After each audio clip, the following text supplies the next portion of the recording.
friends, in this video we are going to talk about the scientific conception of work.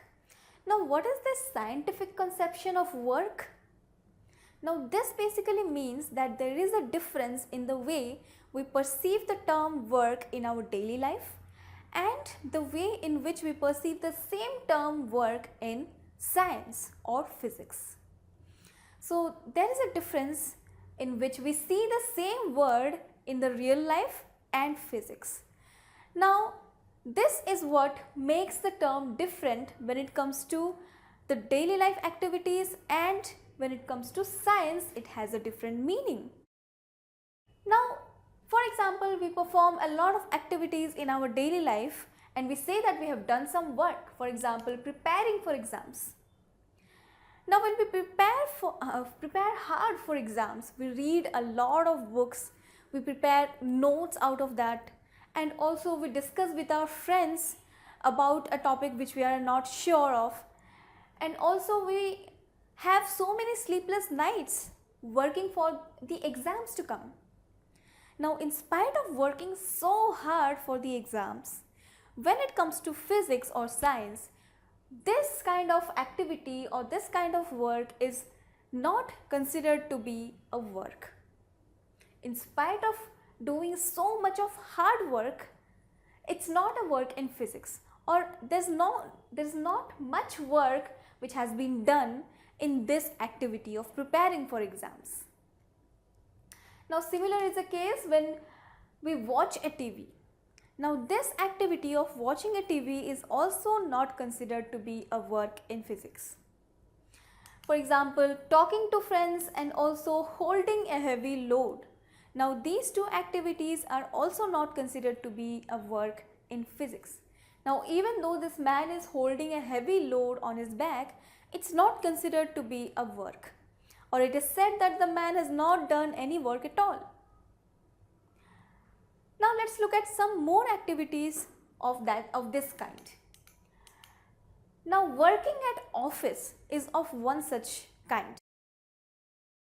Now when we work at office, the working hours range from 8 to 10 hours per day. We work so hard for such a long amount of time, that is 8 to 10 hours. We say that we have had a long day, we have worked so much in the office.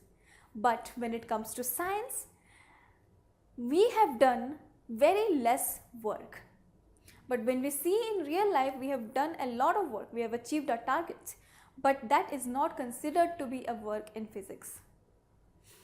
Now again, one more example could be pushing a heavy stone.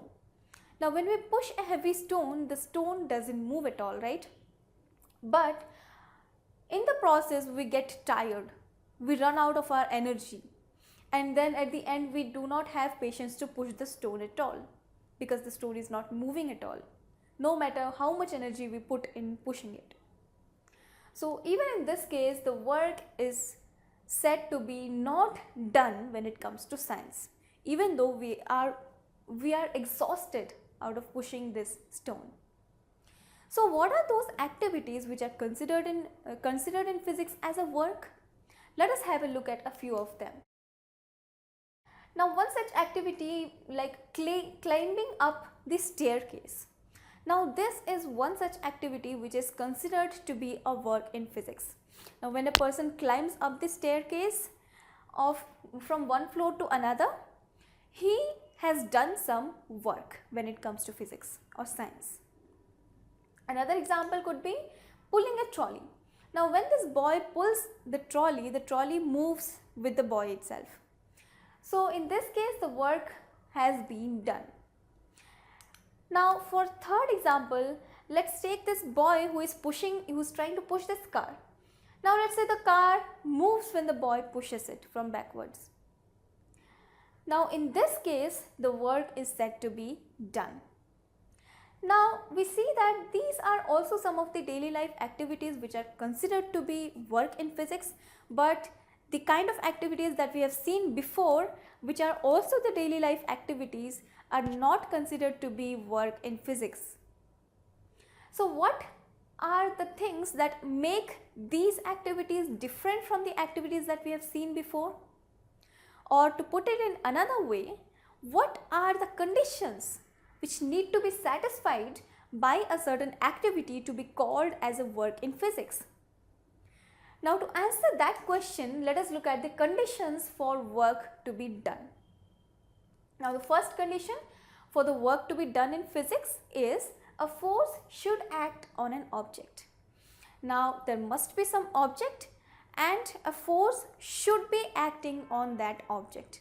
This is the first condition. And the second condition is the object must be displaced.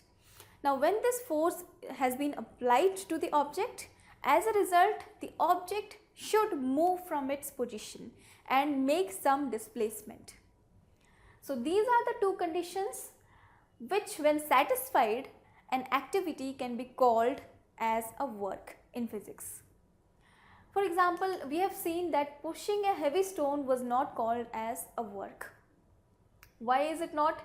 Why is it not called a work? Let us see. Let us check for the two conditions here to confirm whether this is a work or not. Now the two conditions are there must be a force which must be exerted on the object and there must be a displacement. So here is the object which is the stone, heavy stone, and the force has been applied by this man onto the stone. He is pushing the stone, which means that he is exerting some force onto the stone. So the first condition is satisfied, that is the force has been applied to an object, that is the stone.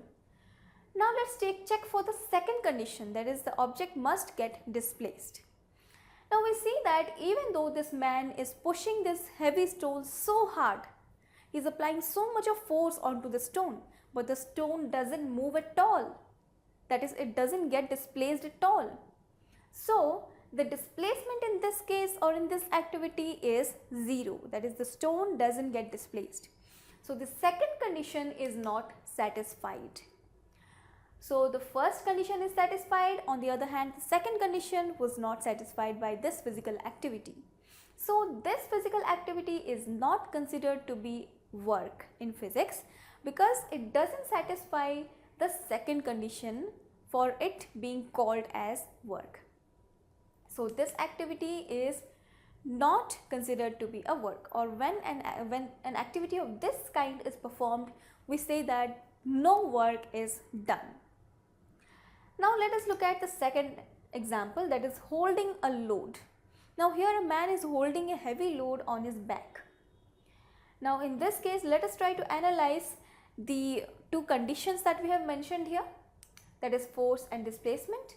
Now here the man exerts force to hold this heavy box on his back. So there is a force. But what about displacement? Is the body moving? Is the object, that is this box, moving? No, it's not moving at all. It is just simply lying on the back of the man. So there is no displacement at all. So even in this case, even though the man is performing a lot of physical work, in real life we can say, he has not done any work when it comes to physics. So the work is not done in this physical activity. Now let us look at some more activities and try to judge them based on the two conditions that we have stated before. For example, the climbing up of the staircase. So this was the example that we have looked before, and we said that the work has been done in this kind of activity. Now let us try to judge this activity on the basis of two conditions that we have stated, that is the force and displacement. Now when this man is climbing up the stairs, he is applying some kind of force to the floor, because of which he is moving upward. So the force here exists. The first condition is satisfied. Now let us look for the second condition. Is there any displacement that the man makes? Yes, he makes a displacement. He climbs from the first floor to some other floor, let's say second or third floor. So he has covered some sort of vertical displacement on climbing up the staircase. So there exists a displacement because of the force. So here the two conditions, both the conditions are satisfied by this physical activity, and because of that we say that this physical physical activity involves an amount of work that has been done. Now, another example that we have looked at is pushing a car. When this boy pushes the car moves to a certain distance or displacement. Now here the boy was applying the force, so the force exists, and there has been displacement as well because the car has moved because the boy was pushing it. So there is displacement as well. So in this case the work is said to be done in physics because it has satisfied both the conditions. Now there are so many other activities which involve both force and displacement of the body, but still they are not considered to be work in physics.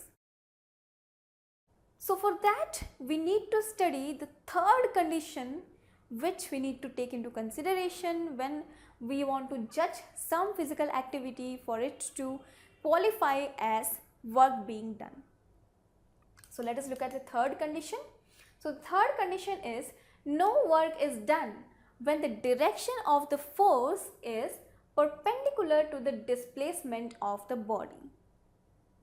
Now whenever the displacement of the body and the force are in perpendicular directions to each other, we say that the work has not been done.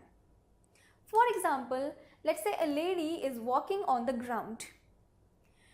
Now the displacement, she is making some displacement when she is walking on the ground. The displacement is in the forward direction like this.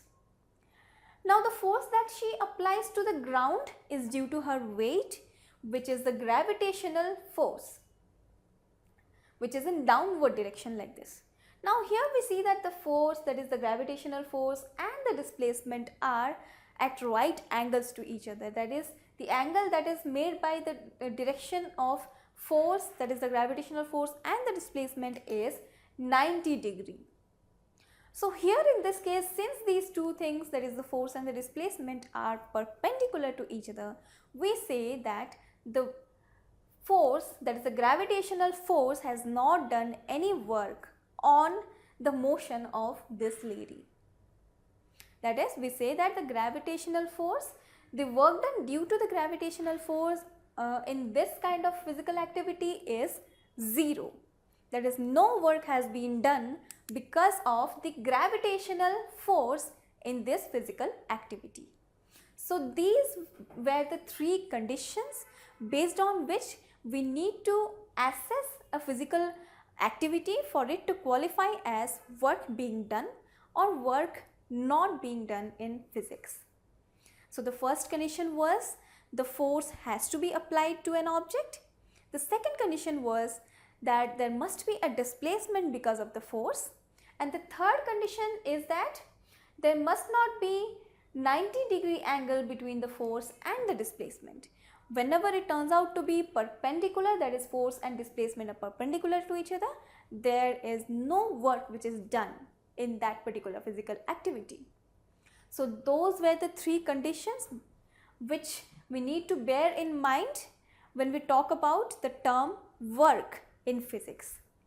So that was all about the scientific conception of work, and I hope you like this video. Thanks for watching. TutorialsPoint.com. Simply easy learning.